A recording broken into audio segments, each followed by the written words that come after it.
হ্যাঁ রে, মা না? রিয়া বলছিল ওর মাকে, শুনলাম যে 14 তারিখে নাকি তোদের রূপম স্যার কি এক্সট্রা ক্লাস করাবে, আবার সারাদিন ধরে নাকি পড়াবে। হ্যাঁ রে, তুই তো আমাকে এসব নিয়ে কিছু বলিসনি। তোর কি পড়ার ইচ্ছে একেবারেই নেই?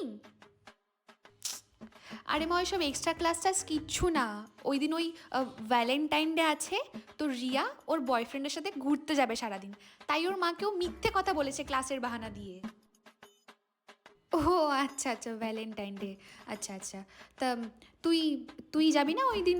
তোর ওই কি যেন বলে, ওই ছেলে বন্ধু না, হ্যাঁ, বয়ফ্রেন্ডের সাথে যাবি না? না, আমার এসব কেউ নেই। আমার একদম ভাল লাগে না, আমার পোষায় না এসব, বিরক্তিকর। ও, বুঝলাম। ও, তা তুমি কি বুঝলে? এই যে তোকে কেউ পাত্তা দেয়নি। কি?